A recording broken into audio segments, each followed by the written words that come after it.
The magic mountain is erupting, and Lars finds his soul again. In this bite-sized episode of The Dane and the Pain, Lars is on the same continent as Joel, and horror ensues. We talk security robots, learning with Pluralsight, and much more. This episode sponsored by the Atlanta Quiltwork Society.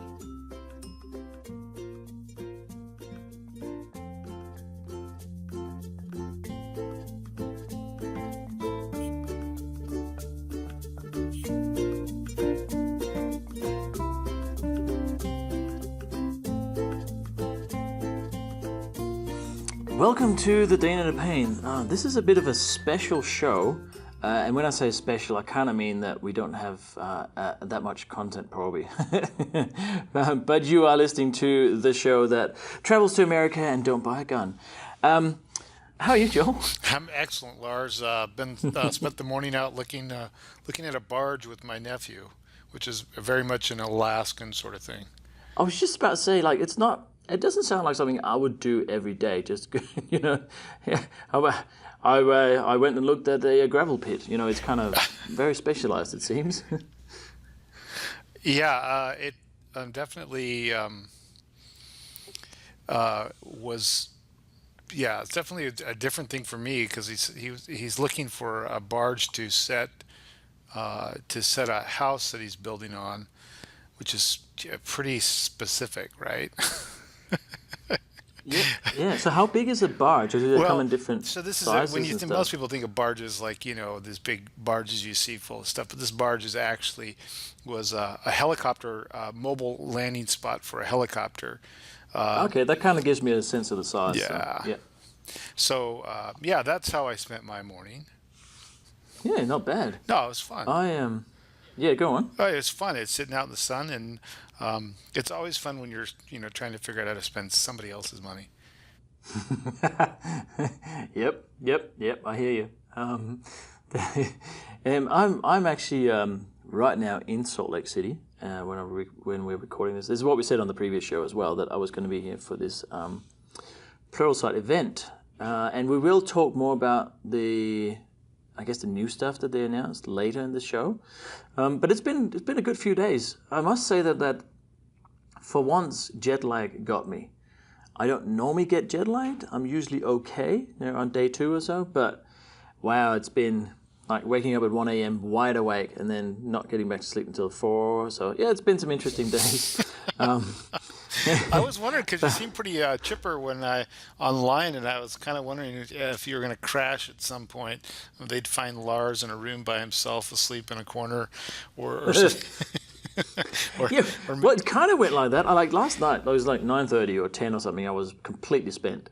So I went, all right, this is good. I'll sleep through, and then I still woke up at 1 a.m. So that has been a bit annoying. I am going back tonight. It's only been a very short trip, so I can get jet lagged all over again, which is excellent. So, so there's my week for you. We'll talk more about this event later because I think there's some interesting things that were announced and has been developed that I am pretty confident are quite groundbreaking and maybe of interest to both of our listeners.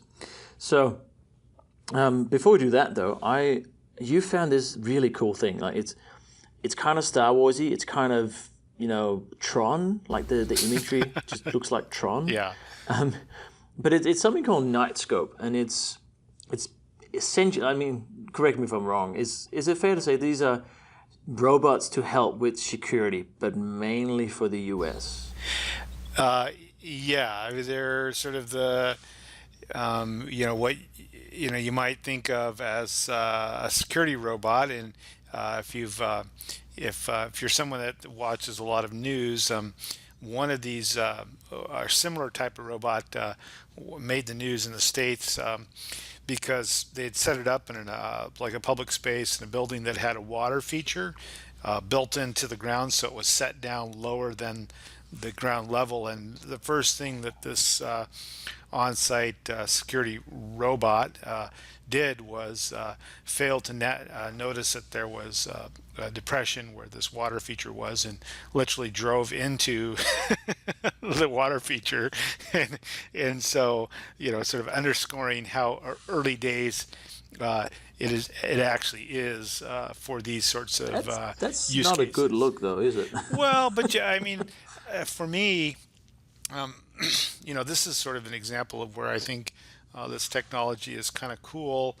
Uh, People have security cameras all over these buildings, literally everywhere you go. Last night I was at a candidate forum, a Q&A at a local public radio station, and I noticed as I was talking we were on the radio, I looked up and I could see a security camera. Now I had no idea that there were security cameras there. At least with these sorts of devices, they're obvious. They're right there in front of you, and I This is think true. in some Yeah. cases that's what they're designed to be, right? So the idea being, if you see a security presence, you're less likely to vandalize or do something, nefarious in their presence. Absolutely. Oh, yeah, yeah. No, they have a deterring effect. Absolutely.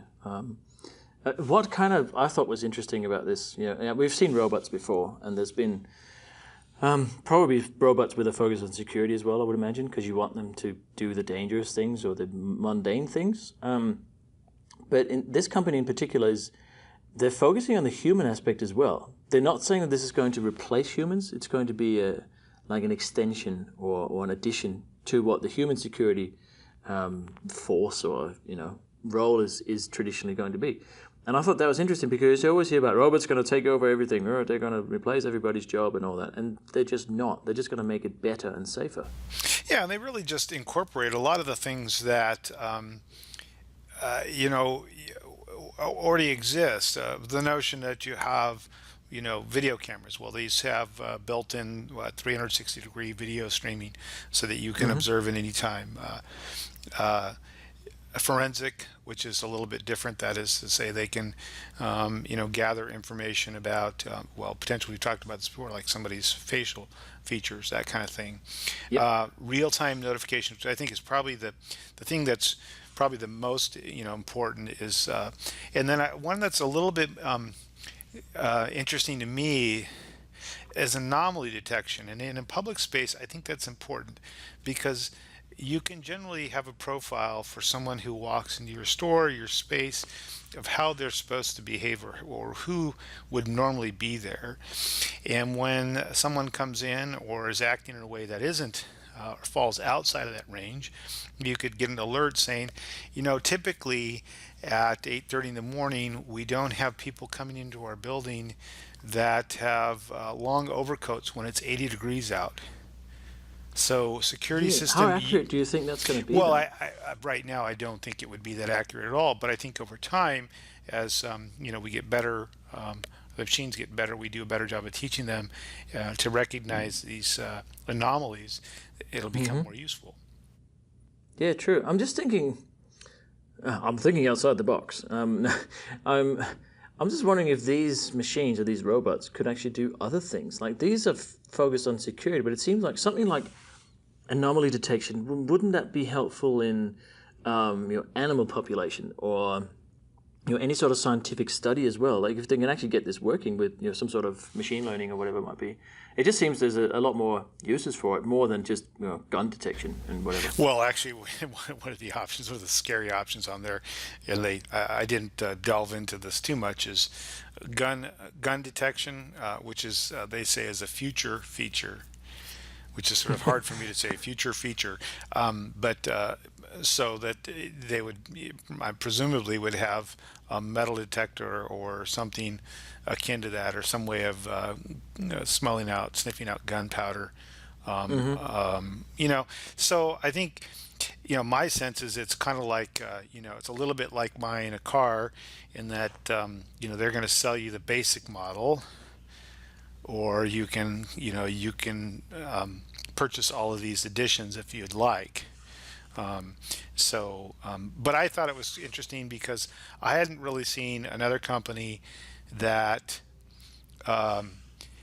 was sort of going full boat to be in the robot business. But whatever. No, it's I just think they have a multi-purpose feature. Like I think you could use these for a lot more than just security. But it's obviously security is something that sells. Fear sells, and anything you do to sort of alleviate that fear is something people will buy. So I can kind of understand where they're coming from in that sense. And people are expensive. And people are Well, this is true. And people are. It's hard to train people for security as well. And in the States, anyways. And I'm a little familiar with this. It's very hard to find and keep people in these sorts of positions. That is that constant presence, in a public area. There's just not really desirable jobs. Yeah. This is true. It is a bit of a pain when human breaks.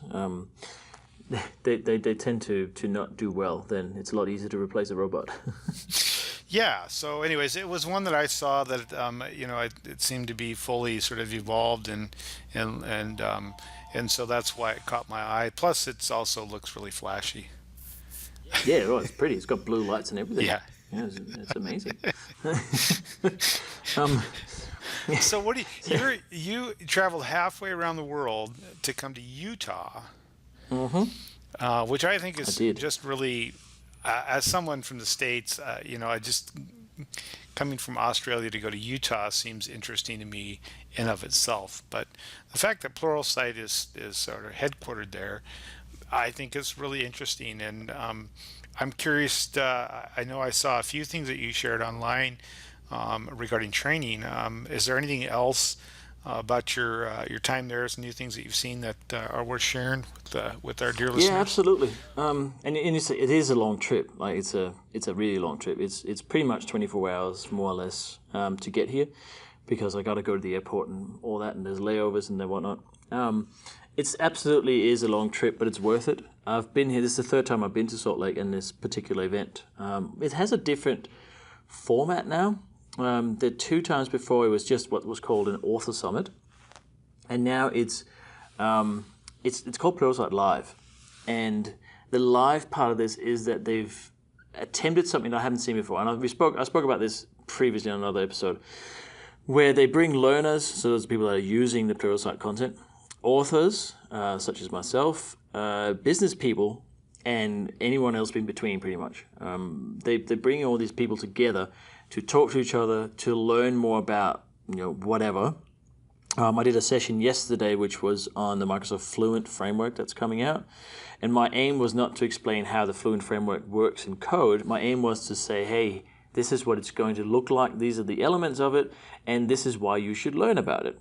And that's kind of the aim of this conference, is to know what to learn next and what's coming. It's not to get the knowledge of that technology necessarily. So that's one part of it. It's a 3-day event, and first of all, they've managed to get some incredible speakers here. Yesterday, so there's kind of a morning of sort of keynotes type things, and they had yesterday the CEO of Pluralsight was Aaron Scott. He was doing a bunch of announcements, but they also had today there was Scott Guthrie, that most people will recognize the name, one of the VPs of Microsoft in charge of Azure.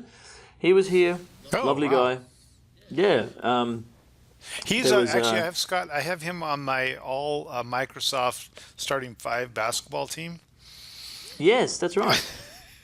Sorry, he is a tall guy. He's a tall guy. We also had the former Minister of Education, or whatever. He's not. It's called something else in the US, but the guy in charge of education in the government, and his name is Arne something. Oh, I can't remember now. But I didn't know the guy. That's why I can't remember his name. But it was a most interesting talk because he comes from an education background, and he was here as a tech company that does education, and how he was talking about the gaps that are in the adult learning space. Because most people, when you hear education in any country, pretty much, you think of K-12, right? Kids. What do they learn? What are they educated? But he was very interested. He's on the board of Pluralsight because he is interested in educating adults. The adult education space is very disparate, I guess is the right word. And there's no kind of strategy of how you get further and how you keep developing. And then there was Hardy, who is the founder of Code.org, which I'm a big fan of. So that's essentially getting kids to code, but not just kids, anyone. And he said that there's currently a fifth of the kids in America have a profile that they use at least once a month on Code.org, which was very impressive. Like, it was, man, that's a charity that's doing something. So there's a whole bunch of stuff, and in about an hour's time, when I finish recording this, Michelle Obama's going to be here, which is very exciting. So they've certainly managed to get a lot of people that are of interest to a wide audience, which is not an easy thing to do. It's hard to get, business people and designers and authors and developers or whatever they might be in the same room being engaged in the same conversation. That's not an easy thing to do. So so far so good. So and I know you've only been there a little while, so, and not to put too much pressure on you, but you mentioned Pluralsight is about preparing people for what they need to do next, what they need to learn next. So if you had to pick one thing out of what you've seen so far that people, listeners should focus on or look to learn, what would that be? I probably want to touch on two things that were announced here. One is that they've created a system, I guess, an artificial intelligence system called Iris. And Iris knows what courses you've taken and how you've done on those courses, and the questions you had, how you answered them, and it just keeps track of your skill or your learning journey. And from Iris, you can get what's called an IQ, Pluralsight IQ, which is the Iris quotient. And this is a number. Now, I'm normally not a big fan of putting numbers on people as measuring how good you are at something, because I don't think that's always that accurate. But in this case, you can get a number between 0 and 300 in what's called a path. So a path is, for example, JavaScript. You do a bunch of courses in JavaScript. There's a path that they recommend you follow, which is, say, 9 courses. Takes X number of hours. You do your assessment or your IQ number, and it'll tell you whether you are novice, proficient, or an expert. And the idea is not to tell you that, you did really shit on this test. The idea is to say, if you're a novice, here are the next courses that are probably appropriate for you to continue your journey and improving your level of understanding of the topic and your confidence in it. And I have not seen anything like this that is that integrated and dynamic and intelligent in the way that you form where people need to learn. The closest I've seen before is a good friend of mine has created a company called Maths Pathways, which is focused on in-classroom learning in maths in particular, but that also uses AI and a bunch of clever stuff to individualize your math learning in the classroom. But this is a different level. We're talking about adult learning here as well with Pluralsight. So that part of it I find hugely impressive.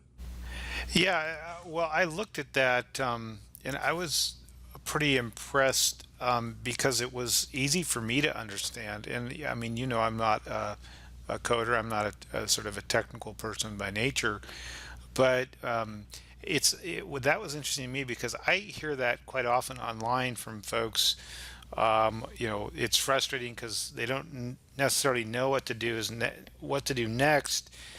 And if you're someone working in the space, it seems to me you can end up chasing your tail quite a bit, trying to stay relevant. And if you can choose to stay relevant in an area where there's not going to be any demand. So I don't know. Where that is, but you mentioned there were two things. What was the other thing? So that's one part of it, is the whole IQ part of this, which they kind of kept pretty quiet. So we didn't know about it until Tuesday at the Author Summit. So well done, Pluralsight.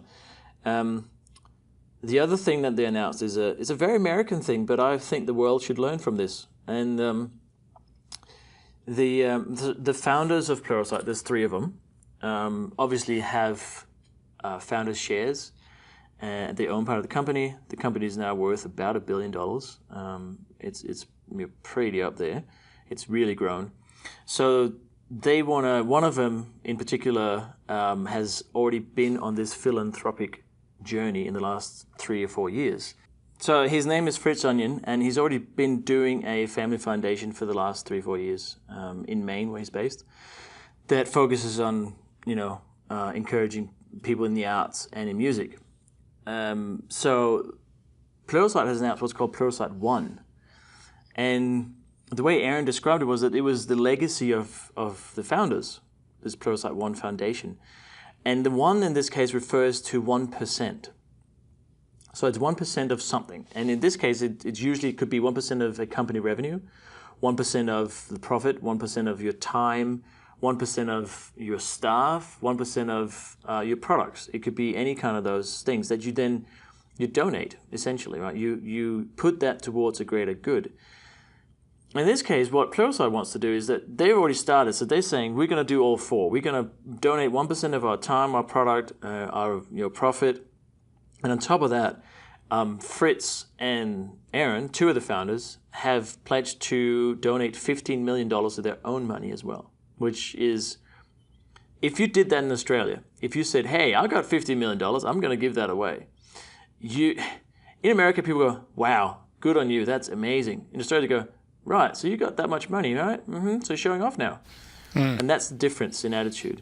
Interesting. But I don't want to touch on that too much. It's just the whole philanthropic exercise is something that America does really, really well. So the idea with this foundation is that you go to other non-profits or other organizations, volunteer organizations that are on the ground in wherever you need to go, and you find out which ones you want to work with the best and support those. Because the idea is that they want to change the gap in where the opportunity is to learn. There's a quote that's been used quite a few times throughout the conference of, I can't remember it verbatim, but it's essentially that the skill is evenly distributed in the world, but the opportunity is not. And I find that very true, right? There's still billions of people that don't have internet. So this is a way of trying to give back and trying to provide free Pluralsight licenses, because that's the product, to, say, people in Africa. Coming back to the Pluralsight IQ number, there was a JavaScript developer in Nigeria that tweeted and said, hey, I got a 273 out of 300. I'm now an expert, right? And that's something he can use. He can prove that he's an expert. So I found that very intriguing. I didn't see that one coming with the whole charity thing or the foundation. So I don't know if you want to comment on it, if you've got ideas and how that is seen as in the American culture. Well, I think that's, I mean, as far as being charitable, I think that, it kind of depends. Sometimes it can be viewed as people showing off, or people are doing that because there's a tax advantage or what have you. To me, I don't think it really matters. Yep. And my experience has been that, although per capita the Swedes are actually much more generous than the U.S. is, but I didn't realize that. No, it's true. It's one of those, Americans are very generous in nature, but I think that certainly we don't have a stranglehold on that trait. Right. So, but I do think Pluralsight is intriguing to me, and I don't really know that much about the company, but it's amazing to me that it can generate that kind of revenue with something as so specific and online, and then also you're rattling off the attendees and the people, the speakers, and I'm thinking, wow, that's pretty impressive.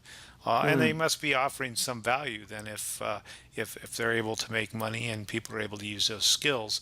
And to me, that would be ultimately the measure of the company is how successful are the end users of the product. Yep, for sure. And there is a lot of money in the company. It was throughout the event here, it's been said they've got this 2020 vision, which is a public, semi-public thing that the companies say, here's our vision for 31st of December 2020. And they say the revenue at that time is going to be $500 million a year. Wow. Yeah.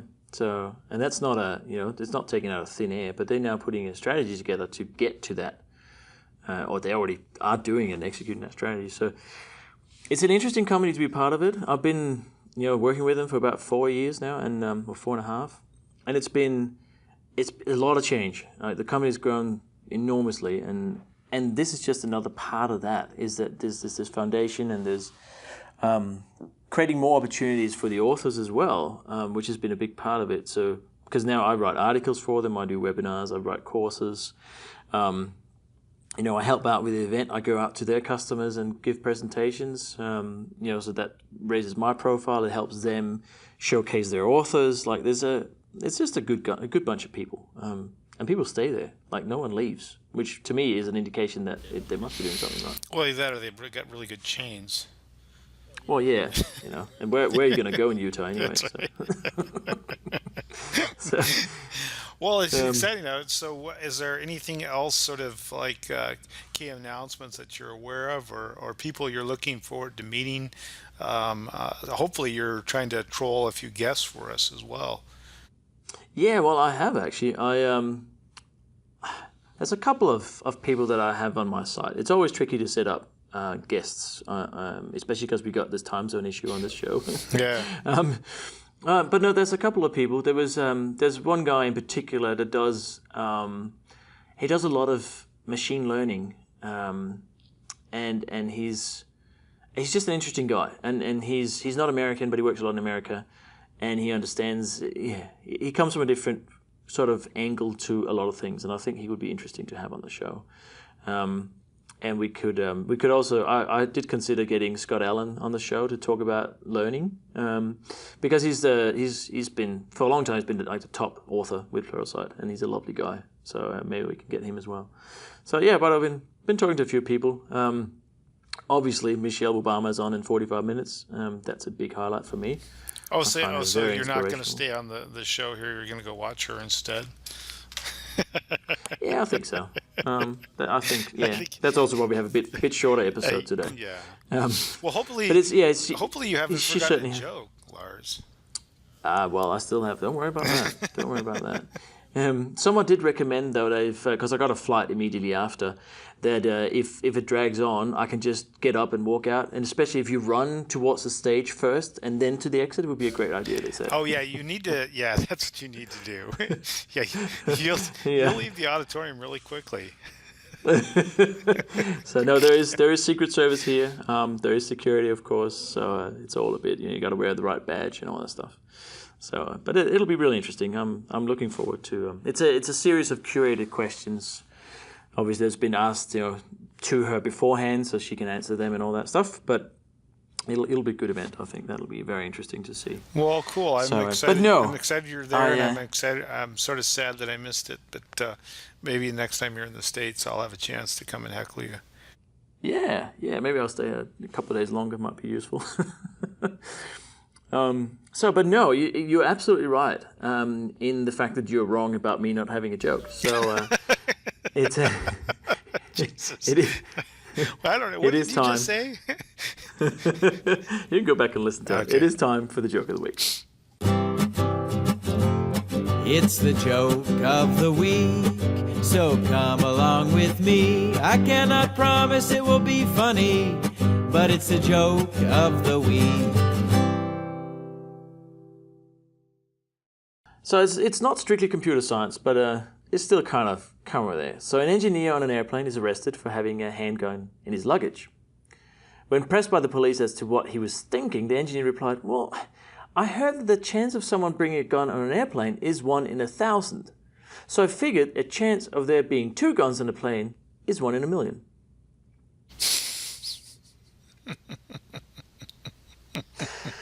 Oh yeah, playing the odds.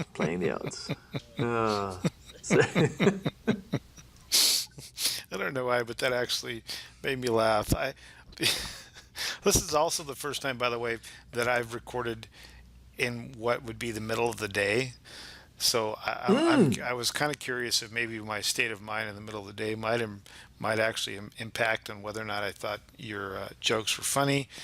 I can confirm that, in fact, your jokes are still not that funny, even in the middle of the day. So, no. But at least they're amazing. So there is that. Well, Lars, have a great time this afternoon, and thanks for taking time to out of your schedule to meet and chat. And everybody listening, make sure you go check out our website, leave questions, concerns, comments, corrections for us on Facebook, on YouTube, on Twitter. Certainly, you can throw a rock at Lars's house when you drive by. Any way that you choose to find it. Any way that you want to get in touch with us and let us know what you want to hear about, we appreciate that. So, absolutely. Until next time, Lars. All right. Have a good barge. Good day. See ya. Bye.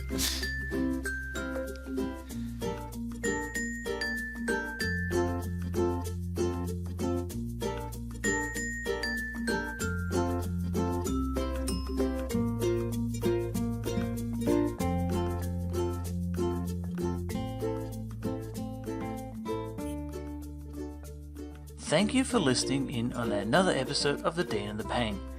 We record across the Pacific, across hemispheres, and across time zones.